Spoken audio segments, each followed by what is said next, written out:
biggest nerve-wracking things to do was go into a bank and, put your house, you know, collateral against the business loan for your business. Um, that made me a little bit nervous.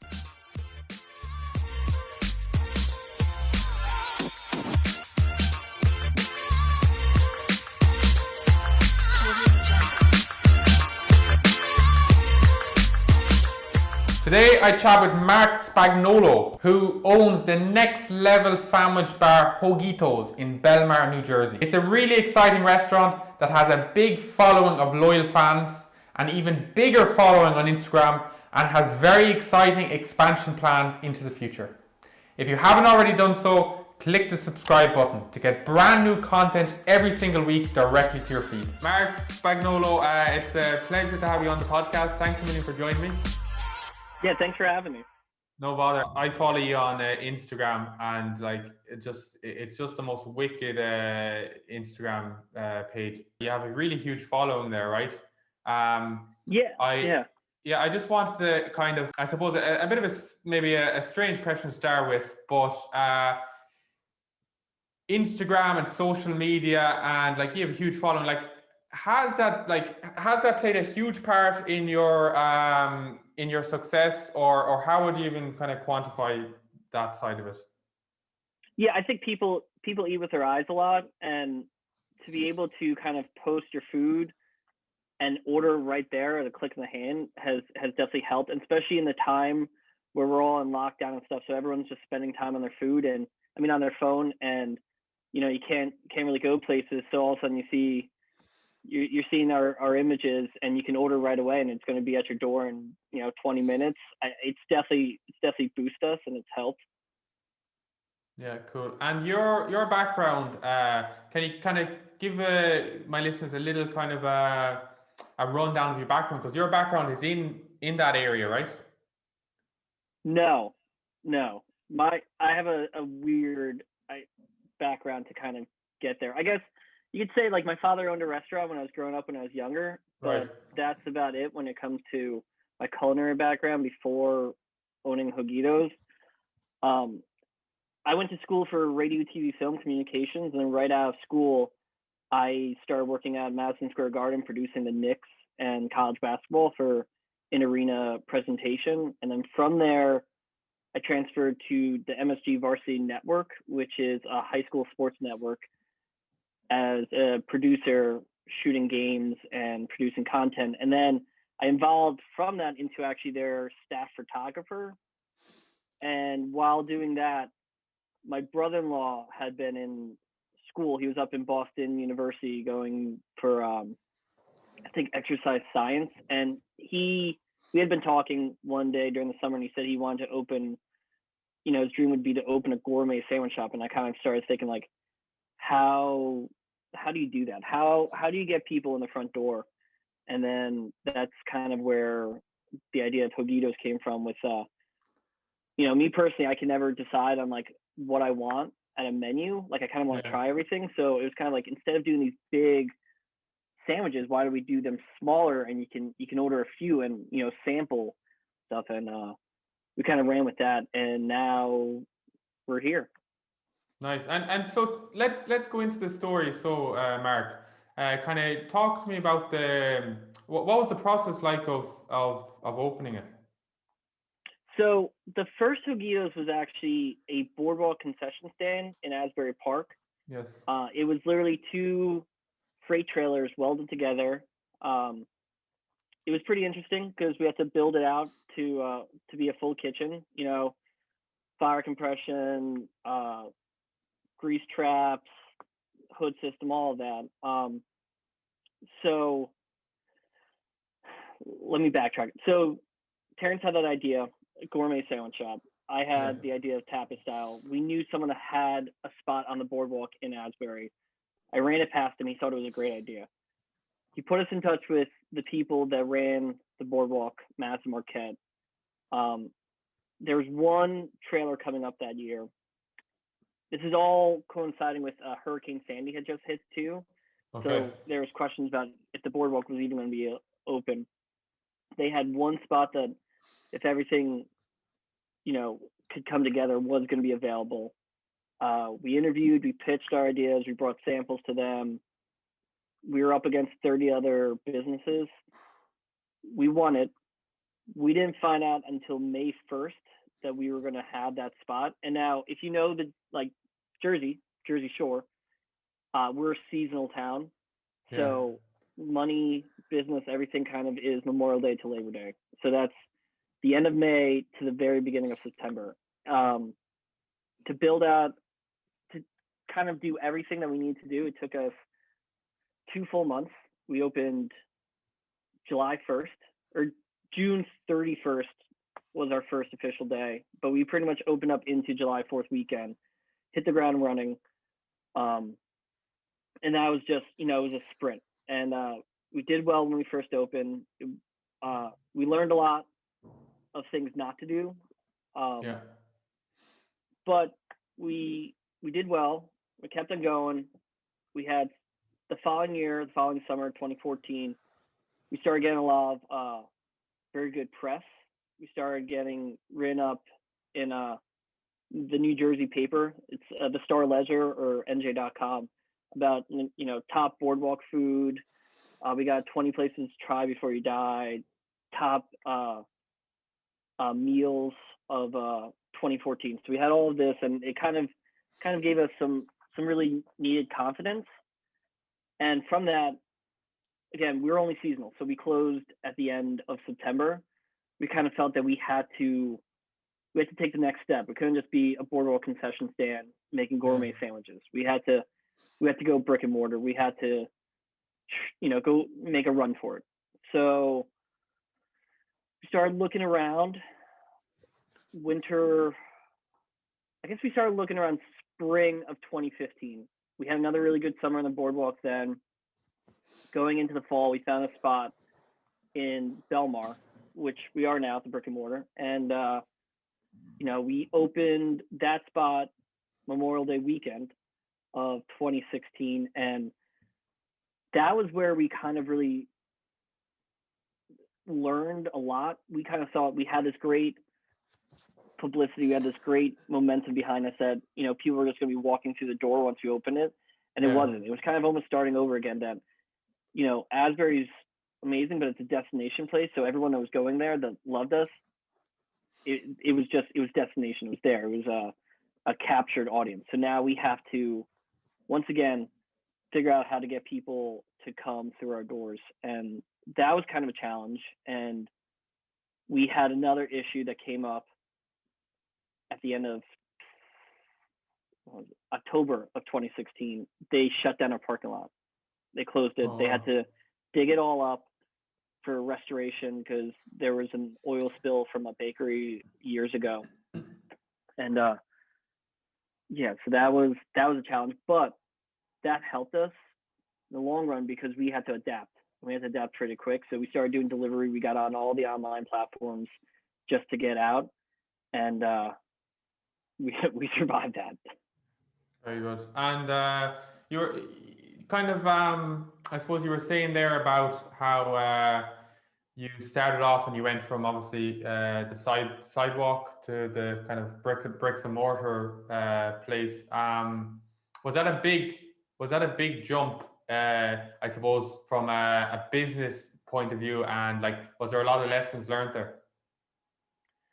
Yeah, yes, it was the boardwalk concession stand. You're doing high volume, and we had on a busy Saturday, we had 5 to 6 employees working. We had 2 sandwich makers, a line cook, cashier, an expo, and a manager. And we're talking about the space was 24 by 20 feet. Wow. Brick and mortar was different because you kind of had more control. So we were able to scale back on staffing. Yeah. And kind of just we're able to what am I trying to just kind of boil it down and really fine tune what we were doing. And we were able, because we weren't doing as high a volume, we were able to start playing around with things because you're not going to really be doing daily specials or weekly specials Yeah, of on the course. boardwalk because You don't that's have too the much. space But and you don't have the control you have with a full service restaurant, I suppose. yeah, and the boardwalk too, it's all weather pendant. Yes, So okay. if the weather, and it's weird too because it could be a gorgeous day, but if the weatherman said there's a chance of rain, people aren't going to drive down because people drive an hour, hour and a half, sometimes even two to come to the Wow. beach for the day. So Yeah, they're yeah. not going to come down. So that would crush our Yes. numbers, and it could be Yeah. sunny. And we're also we get our bread made daily delivered, Yeah. so we have to gauge accordingly. So there's days on the boardwalk we were throwing out. Well, we weren't throwing out. We were donating it. It was funny. Like Yes. we would donate it to the local shelter, and we had a Labor Day weekend that it rained every single day, and we by the third day they said that they had enough bread that they're turning us away from donating it. Um, Wow. so yeah, and the brick and mortar it was just a whole different how did like you're going from a concession stand where people Yeah. you have a captured audience, they're coming to the beach, they're coming to the boardwalk, they're not going to get in a Yeah. car and drive somewhere. They're going to eat where they are. Brick and mortar, you have to get people to come in. You gotta entice them, and that's where Instagram really helped too, and other Yeah. social media platforms to get out there.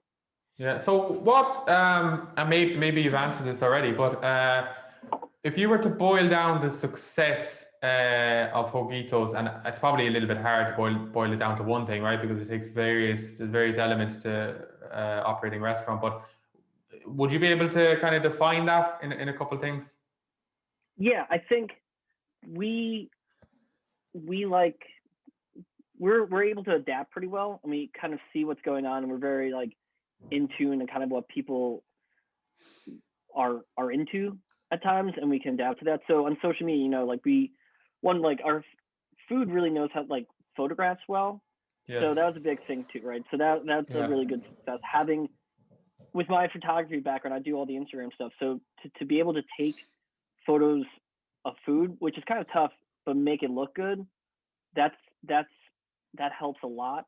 And then for us personally, one of our biggest like success was when they shut that parking lot down and we got on, you know, I think it was like E24, Grubhub, Chow Now, all those platforms. We started building. So they're just because I have a large Irish audience. Are they like delivery platforms? Are they or? Yeah, it's an online delivery service. Ah, yes. Okay. So Okay. yeah, DoorDash. So Chow Now was the big one, but they didn't do delivery. It was just you could order through Chow Now and pick up. Yeah. But DoorDash is kind of like the Uber of online ordering, where like someone else will pick up your food and deliver it to Okay. you. Okay. Yeah. Yeah. Yeah. They now kind of have partnered, but with being on those platforms, we started getting very strong reviews, very positive feedback. So I think we're like maybe 4.9 stars out of 5. So when COVID hit, everyone can't go out. They can't. Restaurants would prefer you to order online. Instead of calling in, paying over the phone. Yeah. So a whole new audience got turned on to online ordering. Online, And and when you you go on, were geared up for it already, right? exactly, yeah, we had such a strong review Yes. that we already had our foot in the door, and those algorithms always kind of bump up like, oh, like the popular restaurants in the area. So all of a sudden, we started being exposed to a whole other audience, and it kind of had this crazy trickle effect. And during COVID, in the height of it, we were back in 2017, or it was shot in 2017. In 2018, we had an episode on a show called Food Paradise, and it was on the Travel Channel. Yeah. In last April, it switched to the Food Network, and Right. the episode aired mid-April on a Saturday at 12 o'clock, and all of a sudden our numbers skyrocketed. And it was Wow. like just as people were sitting at home, they couldn't go anywhere, they're watching the Food Network, and all of a sudden they see Hoagitos, they see the forbidden chicken, they see the brisket sandwich, and they see the foobar fries. And it just we actually had to track down and figure out why we had this crazy jump. And all of a sudden we were getting calls from like Louisiana, people asking if we would deliver to them, like really strange stuff. And we're like, oh, how did you hear about this? And they're like, oh, like we just saw you on the Food Network. And so it was kind of cool because throughout that whole summer, every time we saw these huge bumps, we went on the Food Network and saw that our episode had aired again. So that was another great success. So just kind of getting out there was very helpful. Yeah, and on that point, Mark, like we spoke about Instagram, and then obviously like media in terms of TV has helped your business a lot. But I suppose, and I suppose also where I'm going with this is like your background in kind of production and TV production, filming and stuff like that, photography. Like, where is the obviously a hugely important part is actually operationally and creating these fantastic sandwiches. So I'm just interested, where does that, like, is that where does that element come from in the business? So my partner, he's my brother-in-law, Terrence McGill. I actually asked him if he wanted to be on, and he's like, no, you have had the podcast. Let me, I'll stay in the kitchen. Comes from him. It's all the food is him. Okay. He's always loved to cook. He's loved to eat. He, in between 2015, 2016, when we were opening up the brick and mortar, he went back to school. He went to culinary school for the winter, and he actually worked with Chef Mark Forgione, the Iron Chef in the city for a little bit too. Yeah. So he got just this great experience, and he loves fried chicken now, and pretty much the stuff we cook, like all of us sit there and we eat it and we taste it and we make sure everything works together. We're like, we're not just gonna throw stuff onto a sandwich just to make it look good, but if it doesn't eat right, then you can't do it. Like the old steak Nick, a great example, right? Yes. When he first did it, he cut. If I guess we should explain it to your audience, right? What the old steak Nick was. Yeah. Go on, for sure. So, yeah, our December special was an 8-ounce filet mignon with I'm trying to remember. It was an onion puree, right? Yeah, onion puree with a blue cheese compound on a brioche bun. Yes, the first time it got made, I wasn't in the shop. So I hear it's like amazing. Gotta try. This is a special. I come in, he makes it for me. I eat a whole one. First bite, I hit silver skin. I have to like kind of gnaw at it. The bread's real soggy, it falls apart. And I go to him, I was like, Terrence, this doesn't eat well. He's like, what are you talking about? And what happened was when they first made it, they had cut it up into pieces. So everyone had a piece. It was easy. But if you're, when you're ordering a steak sandwich, you got to, you're not cutting it up in pieces, you're eating it. So you want it to eat well. So we had to refine it. It turned out like, we had to actually butcher the pieces a little bit, make sure there was no silver skin. The bread had to almost get burnt because the juices from the steak was soaking in so much, and it's brioche that kind of became too soggy. So pretty much we toasted it till it was like, almost burnt. And little by little, it took us like 5 or 6 tries, and then we got it, and everyone loved it. But we weren't just going to put that out there and not, we have to make sure that the customers enjoy eating it, because you're not going to come back. You ever go somewhere and have a bad experience, it unfortunately it leaves a bad taste in your mouth, and you're not going to go there. So, I mean, that's the other thing too that helps, is that our food tastes, it's good. Everything on there is a little bit different. There's something for everyone, and it makes you want to come back for more. Yeah, no, for sure. It's if it wasn't so far away, I'd be I'd be in there every day. But on that point about the food, so I work with a lot of startups and kind of existing restaurants that are looking to scale, and I look at a restaurant like yours and incredible, like I suppose you're right at that high level, right? You're really, everything is made to scratch and it's all made to order, and you're like, it's real top quality products and offerings. But I wonder, that must be hard to scale, right? And is that something that kind of is on your mind? Yeah. So right now we actually don't have to. We closed the Boardwalk spot summer of 18 was our last year there, And it was just because the boardwalk model didn't work for us, the concession Yes. stand. Okay. We kind of Okay. Okay. grew away from that. But we are actually in the process of opening up another location. We have a letter of intent and we're negotiating the lease right now. Scale, but that's always been our biggest concern, and that's why we've Yeah. actually kind of, I wouldn't say we've taken our time in refining the brick and mortar and how we operate, because the biggest thing is controlling the food, right? Making sure Yes.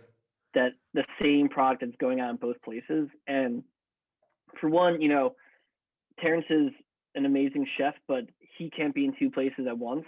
So we Yeah. have to be able to, one, bring our product to a place where it's easily reproduced in to the same quality, and then that you don't need to be a trained culinary chef to be able to make it.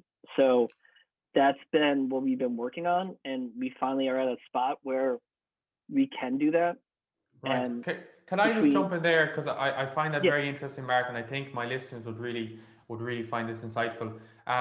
So I look at your food, and I just on the point there about not having a qualified chef of making the food. So I look at your food and I think it's very like it's a sandwich, right? So in theory, if you look at the likes of the Subway model or whatever, right, they're not qualified chefs. But I'd love to just know how are you doing that, because your food is more restaurant quality. So how exactly are you going to get it to a stage? Is it through systems and processes, or how do you get it to a stage where you won't need chefs in there? well, a lot of it would be controlling the prep, where we'll have a central prep Very good. location. Very good. So, we're breaking down the chicken ourselves, breading them and everything. Like on site, you'll still be making your normals, like, your mayonnaises and condiments and such like that. But on the bigger scale, the chicken, you'll be parring the chicken and frying it on location, but being able to have it broken down in one spot and having the control there and the breading and everything. And also just having a refine like the actual menu or the recipes itself, like being able to be able to have the recipe sheet and give it to someone and they can simply follow it is very Yes. important. But there is a lot of hand-on training too. So like, everyone's training with Terrence and kind of learning how to do it. And then he takes a step back and oversees them, lets them run the show for a little bit and gives them the confidence that they need to be able to put out quality food. And another thing is like spotting it too, right? Like my biggest thing is I'm not going to make a sandwich that I wouldn't want to eat. So, just throwing everything down onto the bread, if it looks like it was thrown together, it's not going to be edible. You got to make something that looks good enough to eat. And I think that's to kind of get that installed into our employees' heads is very important. And I think Yes. important for anyone, to put out a quality, something of quality that you would want to eat yourself, and that's a big thing. I think that's the biggest thing, Very good. Yeah, no, that's really interesting. And going back just very quickly to the idea of opening up for the Hoagitos originally, and you were saying that you had the concept for a sandwich restaurant, a kind of a gourmet sandwich restaurant, so to speak. I suppose why that concept, and was there any other places that I suppose you were kind of looking at the time that you liked what they were doing? Like, did you model it off anywhere? Yeah. So the way the idea kind of came up is, like I said, Terrence wanted to do a gourmet sandwich shop. My wife and I were actually at a wedding and we were talking about our honeymoon, and one of the spots we went to was Spain, and I kind of really liked how tapas. I Right. never really was exposed to that. I love to just sample things. I love to Yes. pick out how many things I can. I'm a Libra. I can't make my decisions. So that's where I was like, why not try to do this tapas style, make them smaller? Hence, kind of where the name came from. So like, hoagie is like a Philadelphia area slang for sandwiches, like a sub sandwich. There's Yeah. there's there's there's hoagies, there's subs, there's grinders. I'm probably missing a few, but they're all describing like a sub sandwich. Yes, yeah. I even say sub. And Itos is a Spanish for little, so it's like put the words together, little hoagies, right? Yeah, nice. But it doesn't read like that here. It reads like, a lot of people think we're Mexican because Yeah, Hoagitos. yeah, yeah, yeah, So that was actually one of our biggest hurdles was our branding was pretty off. So Hoagitos, which kind of sounds Mexican, and then we were bite-sized little sandwiches. So then people would walk past our shop all the time, and I would hear them say, "Oh, bite-sized, it's probably too small, and yeah. expensive." And it's like, no, it's not too small. It's not like little tiny, Yes, cubes. canapes. Yeah, and another. Sorry, this I'm remembering all these issues we had. No, no, Growing up. please, Another please. issue was Very interesting. our bake. Yeah, so we wanted like small, like 3 to 4 inch subs for Yeah, like Portuguese style rolls, and our thought was people were going to order like 3 to 4 of them at a time. Well, our baker kept on baking them too big, and people started only ordering 1 to 2. And you would hear someone get one and be like, "Oh, this is just the right size. This is perfect." But our business model was built in that we needed people to be ordering 3 to 4 of them. So it was cutting down. So we had to scale prices up because that was the other thing too. We didn't want to gouge the customer, so we were keeping everything pretty low. Like originally, I think our sandwiches were $3 or $4 for one.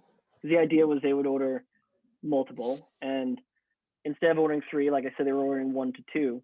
So we had to kind of go up in price to just to survive, and then we had to scale around the idea that sandwiches aren't like tacos where you're gonna order 4 tacos and scarf them down. You're gonna yeah, order 1 or 2 and be satisfied. And we've had people come in and they've eaten like 6 or 7 in a sitting to try to just for fun to order the whole menu. But yeah, like I said, our branding in the beginning was pretty tough to kind of break that mold. And like we went from our slogan was mini bite-sized sandwiches to small size big flavor, and now we've just dropped kind of all the tags and we have like greetings from the Jersey Shore, but yeah. that's about it. We try to get away from any like inception, like putting thoughts and ideas in people's heads about the pre-notion Yeah. of what a Hoagito is.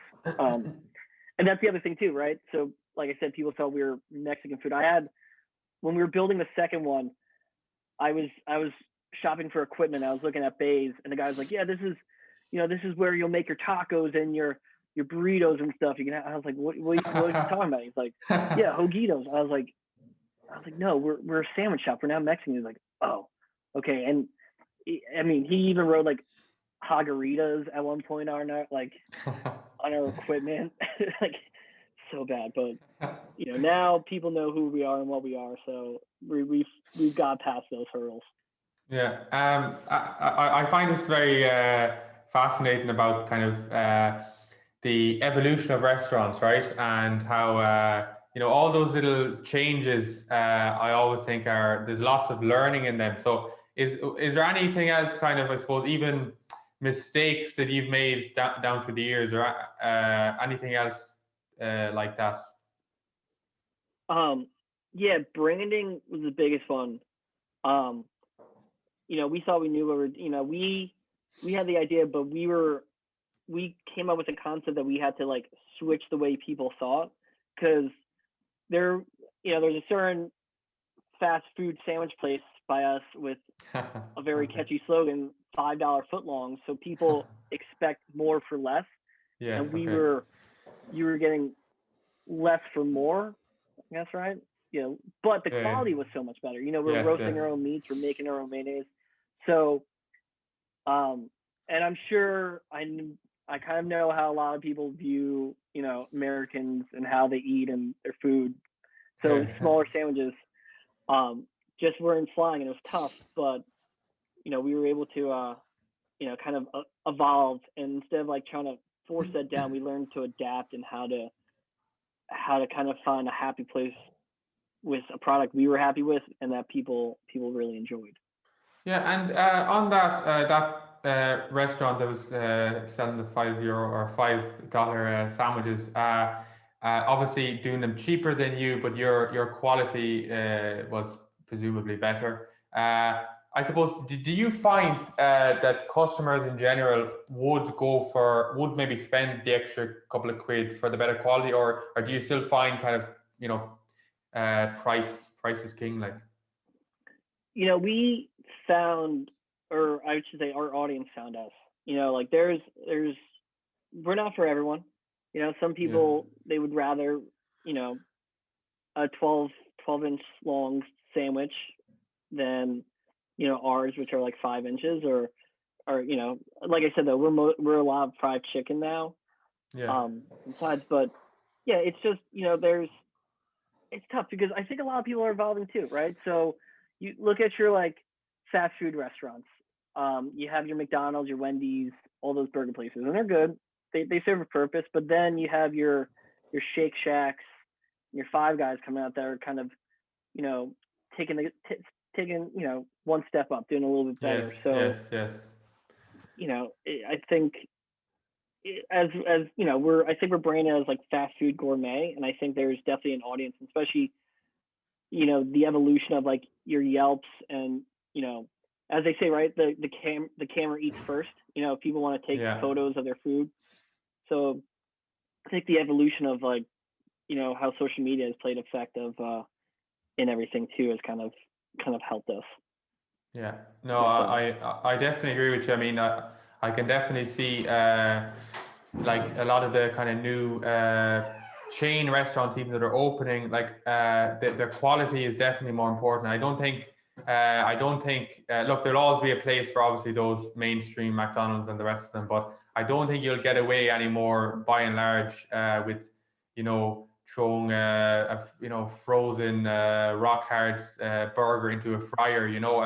I just think that customers today just expect more. So yeah, more from the food, not like more yes. food. Yes, no, of Yeah, course, yeah, of course.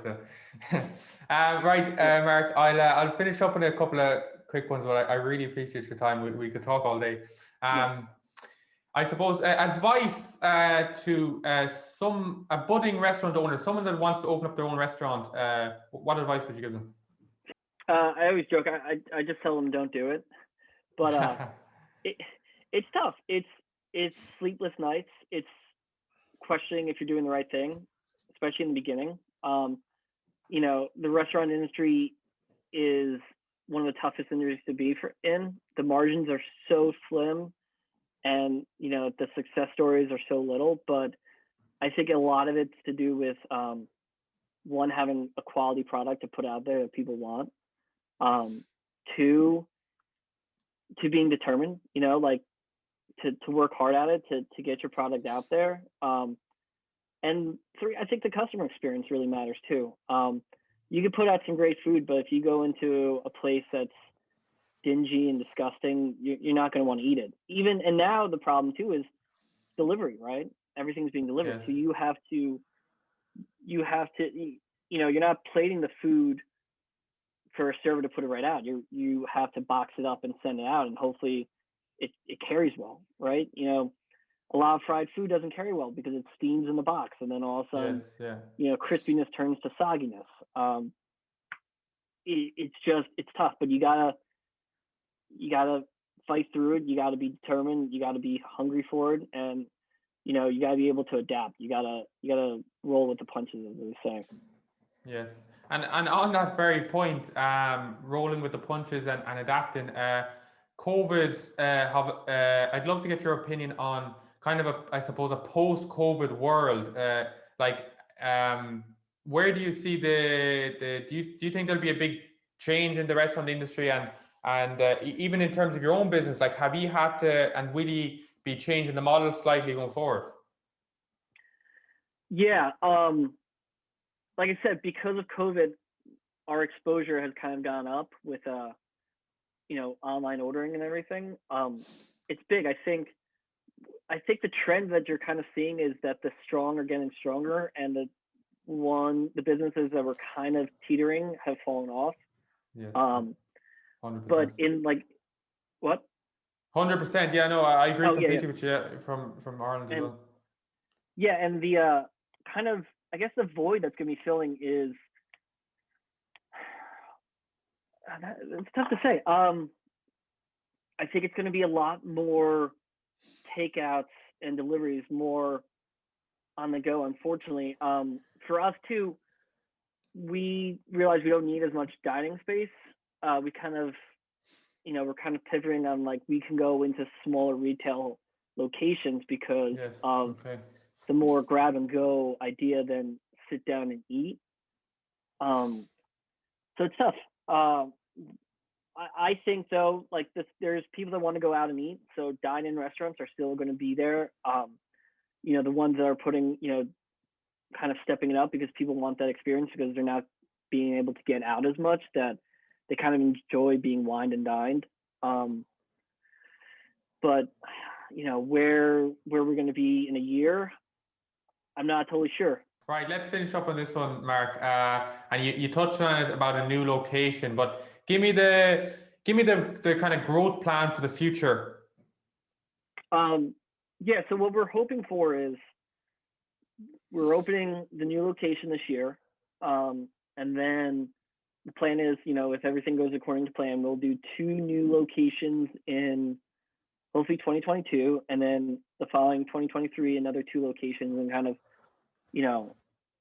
two, two, two, two, to where we get to a comfortable place where we can, you know, talk to some bigger investors or, maybe a Yeah. franchise, you know, Okay. uh, firm or something. But the reason we haven't done that yet is we just want, I hate to say it, control. We just want to make sure Yeah.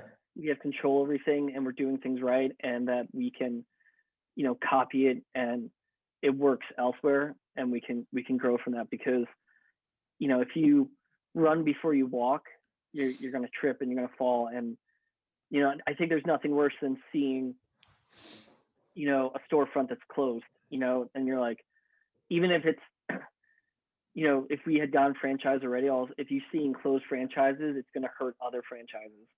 Yes, So of course. just Yeah. more to kind of make sure you have a strong footing and you're able to hold yourself and keep going.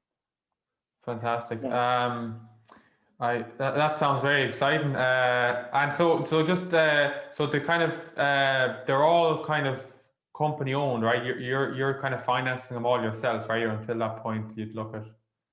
Yeah, that was probably the one of the biggest nerve-wracking things to do was go into a bank and put your house you know collateral against the business loan for your business. That made me a little bit nervous, but it's good, and now we're confident enough to keep on going with it. And it's nice as the bank we use. It's a local bank. They've started small and they've kind of done the same thing, so they Yeah. like seeing small businesses grow. Let's finish up. But I know I said that was the last one. We'll finish up on this one quick one. I always find it's an interesting one to ask, especially in your position. You're talking about kind of scaling the restaurant. Is there any, I suppose, is there any other concepts or restaurants that you look at that either you like the look of and you say, crap, I wish I'd come up with that idea, or even just kind of other restaurants that you kind of admire? places I admire.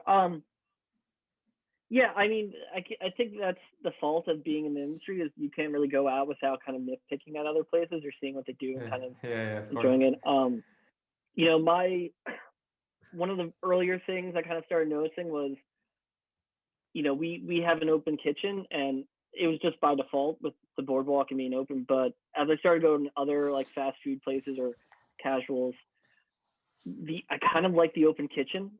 I think, I remember going to this one place and even the soda machine was behind the door, and I kind of like it made you question what was going on back there Yeah, and okay. like what was being produced. And the food was good, but it's in the back of your head. You're kind of like, what's happening back there? And I really do like the open kitchen, seeing the guys on the line. I think the only problem with that is, as anyone knows, if you're been in the kitchen, the chefs love to curse and things get thrown. But I think that Yeah. kind of adds to it. It just makes you more part of what's going on. Like you're it's kind of more inclusive, that there isn't a separation of back of the house or front of the house. It's kind of all one.